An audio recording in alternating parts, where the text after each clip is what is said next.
বিশ্ববিদ্যালয় ক্যাম্পাসে যদি আপনার দলীয় ছাত্র রাজনীতি যদি নিষিদ্ধ করা হয়, তাহলে আসলে সামাজিক এবং রাজনৈতিক ইস্যুতে কতটা অবদান রাখতে পারবে বা তারা সচেতন হতে পারবে কিনা, আপনার কি মনে হয়? আচ্ছা, আমরা প্রথমত সবাই এখানে যারা উপস্থিত রয়েছে, আমাদের মূল যে কথা সেটা হচ্ছে ঢাকা বিশ্ববিদ্যালয় সবসময় বাংলাদেশের রাজনীতিতে যে যে পরিমাণ ভূমিকা রেখেছে সেটি আসলে অস্বীকার করার কেউ অস্বীকার করবে না। তো সেই প্রেক্ষাপট থেকে আমরা যদি দেখি যে ঢাকা বিশ্ববিদ্যালয়ের ছাত্র রাজনীতির একটা দেশে পুরো বাংলাদেশের রাজনীতিতে কিন্তু সেই প্রদান করে হচ্ছে ঢাকা বিশ্ববিদ্যালয়ের ছাত্র রাজনীতি। তো এখান থেকে যে লিডারশিপটা উঠে আসে সেটা দেশ পরিচালনায় মুখ্য ভূমিকা পালন করে থাকে। তো সেই প্রেক্ষাপট থেকে ঢাকা বিশ্ববিদ্যালয়ে ছাত্র রাজনীতি নিষিদ্ধ করার যে কোনো কথাই কিন্তু ঢাকা বিশ্ববিদ্যালয়ের রাজনীতি সচেতন শিক্ষার্থীরা বলছে না। ঢাকা বিশ্ববিদ্যালয়ের রাজনীতি সচেতন শিক্ষার্থীরা ঢাকা বিশ্ববিদ্যালয়ে স্টুডেন্ট পলিটিক্স চায়। ঠিক আছে, স্টুডেন্ট পলিটিক্স চায়, তবে আমাদেরকে বিবেচনা করতে হবে হচ্ছে আমরা যেমন একাত্তর পরবর্তী বাংলাদেশ কিভাবে চলেছিল, এটা কিন্তু ঠিক হয়েছিল হচ্ছে একাত্তর কেন্দ্রিক যে চেতনাটা বা একাত্তর কেন্দ্রিক যে আমাদের মোটো গুলো ছিল যুদ্ধের জন্য।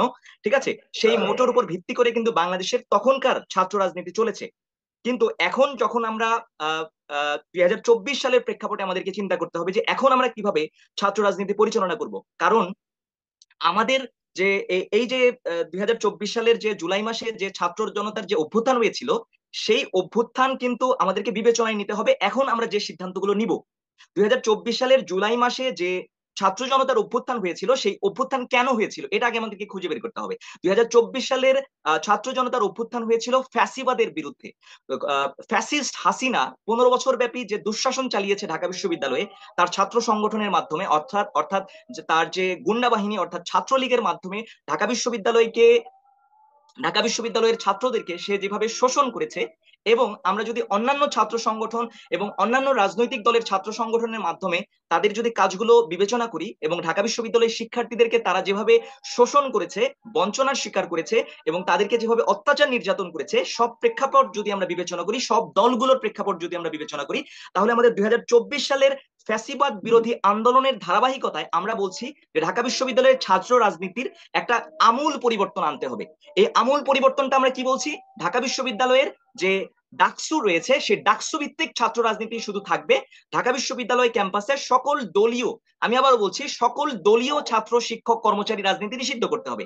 এখন কেন নিষিদ্ধ করতে হবে প্রশ্নটা উঠছে যে আমরা কেন দলীয় ছাত্র রাজনীতি নিষিদ্ধ চাই, আমরা কেন শুধুমাত্র ডাকসু চাই এবং ডাকসুতেও যাতে দল না থাকে, কোনো দলীয় প্যানেল না থাকে, অর্থাৎ আওয়ামী লীগ বিএনপি অর্থাৎ এবং হচ্ছে তাদের ছাত্র সংগঠন অর্থাৎ ছাত্র দল ছাত্র শিবির ছাত্র লীগ, এই এই দলীয় প্যানেলগুলো যাতে না থাকে। কেন থাকবে না, আমাদের যুক্তিটা হচ্ছে যে 24 পরবর্তী ছাত্র রাজনীতিতে দখলদারিত্ব এবং ছাত্রদেরকে শোষণ করে তাদের দলীয় এজেন্ডা বাস্তবায়ন করার কোনো পথ আমরা রাখতে চাই না। কারণ আমাদের ফ্যাসিবাদ বিরোধী আন্দোলনের মূল লক্ষ্যই ছিল সকল ফ্যাসিবাদের রাস্তা বন্ধ করে দেওয়া। হাসিনার পতন ফ্যাসিবাদের পতন সেটার সূচনা করেছে, কিন্তু সেই ফ্যাসিবাদ বিরোধী আন্দোলন কিন্তু এখনো চলমান রয়েছে। তারই ধারাবাহিকতায় আমরা চাচ্ছি যে ঢাকা বিশ্ববিদ্যালয়ের ছাত্র রাজনীতিতে আমূল পরিবর্তন আসুক। এখন আপনি যে প্রশ্ন করেছেন যে এখানে যদি দলীয় রাজনীতি না থাকে তাহলে আমাদের রাজনৈতিক ভবিষ্যৎটা কেমন হবে, আমি আবারও বলছি যে ঢাকা বিশ্ববিদ্যালয়ের দলীয় রাজনীতি কখনোই আমাদের জন্য কল্যাণকর অর্থাৎ ছাত্রদের জন্য কল্যাণকর আমরা যদি স্বাধীনতার পরবর্তী প্রেক্ষাপট বিবেচনা করি তেমন কোনো গুরুত্বপূর্ণ ভূমিকা রাখিনি। দলাদলি খুনোখুনি এবং ছাত্র নির্যাতন ছাড়া এই দলীয় রাজনীতি ঢাকা বিশ্ববিদ্যালয়ের ছাত্র রাজনীতিতে তেমন মুখ্য ভূমিকা পালন করেনি। শুধু বঞ্চনার ইতিহাস, শুধু দখলদারিত্বের ইতিহাস, শুধু দাসত্বের ইতিহাস, সে সবগুলো দলের জন্যই আমরা ফ্যাসিবাদ বিরোধী আন্দোলন করে এই পর্যায়ে পৌঁছেছি। এখন আমরা নতুন করে নতুন কোন দলের ফ্যাসিবাদ, তাদের দখলদারিত্ব, তাদের দাসত্ব ক্যাম্পাসে খুনোখুনি আমরা চাই না। এই কারণে আমরা চাচ্ছি সংস্কার চাচ্ছি, এবং এই সংস্কারটা হতে হবে দলীয় ছাত্র শিক্ষক কর্মচারী রাজনীতি বন্ধের মাধ্যমে। এই যে এটা যদি বন্ধ হয় এবং ডাকসু যদি চালু হয়, তাহলে আমাদের দেশের নেতৃত্বের ক্ষেত্রে আমি মনে করি যে ঢাকা বিশ্ববিদ্যালয়ের ছাত্ররা আরো বেশি ভূমিকা পালন করতে পারবে। এবং পুরো ছাত্রদের যে এখানকার যে মানে তাদের যে থাকা খাওয়া সহ অন্যান্য যে সুযোগ সুবিধাগুলো পাওয়ার কথা, সেগুলো নিশ্চিতের ক্ষেত্রে ডাকসু কেন্দ্রিক ছাত্র রাজনীতি আমি মনে করি যে বেশি ভূমিকা পালন করতে পারে। এবং ন্যাশনাল পলিটিক্সেও ডাকসু কেন্দ্রিক ছাত্র রাজনীতি বেশি গুরুত্ব রয়েছে দলীয় ছাত্র রাজনীতির তুলনায়। কারণ দলীয় ছাত্র রাজনীতি দলের এজেন্ডা বাস্তবায়ন করে। দলীয় ছাত্র রাজনীতি আমাদের সাধারণ শিক্ষার্থীদের, প্রান্তিক শিক্ষার্থীদের নিরাপত্তার জন্য হুমকি। আমরা 24 পরবর্তী এই সময়ে দাঁড়িয়ে আমরা আমরা আমরা বলতে চাই যে প্রান্তিক শিক্ষার্থীদের নিরাপত্তা আগে নিশ্চিত করতে হবে, তারপরে তুমি কি রাজনীতি করো সেটা পরের বিষয়। তো আমাকে দেখতে হবে একটা প্রান্তিক শিক্ষার্থী যাতে মাথা গোঁজার ঠাঁই পায়, কোন দলের কাছে যাতে তাকে মাথা নত না করতে হয়, সে যাতে আত্মসম্মান নিয়ে বেঁচে থাকতে পারে, সেটা নিশ্চিত করতে হবে।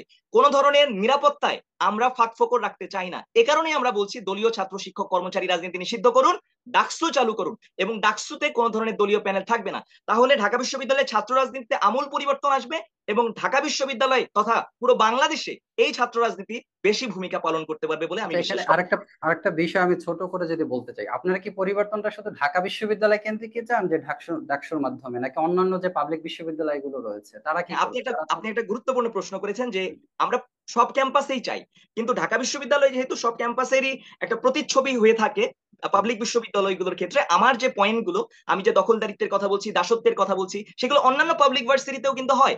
যখন আমি বলছি যে ঢাকা বিশ্ববিদ্যালয়ে শুধু ডাকসুর মাধ্যমে ডাকসু কেন্দ্রিক ছাত্র রাজনীতি থাকুক, দলীয় ছাত্র রাজনীতি এখানে বন্ধ হোক, তার মানে আমি অন্যান্য পাবলিক বিশ্ববিদ্যালয়ের তাদের যে সিচুয়েশন সেটাও তুলে ধরছি, কারণ সেম সিচুয়েশনে সেই পাবলিক বিশ্ববিদ্যালয়গুলোতেও বিরাজমান। ওকে, ধন্যবাদ নাফিউর রহমান, ঢাকা বিশ্ববিদ্যালয়ের শিক্ষার্থী আপনাকে। আপনি যেটা বললেন যে ডাকসু নির্বাচনের মাধ্যমে আসলে যে সামাজিক এবং রাজনৈতিক ইস্যুতে যে আহ, শিক্ষার্থীদের যে অবদান রাখাটা, এটা ডাকসু নির্বাচনের মাধ্যমে শিক্ষার্থীরা আসলে এখানে ছাত্র রাজনীতি তারা করতে পারবে, কিন্তু দলীয় রাজনীতির অবস্থানটা হয়তো থাকবে না। তো আপনাকে ধন্যবাদ।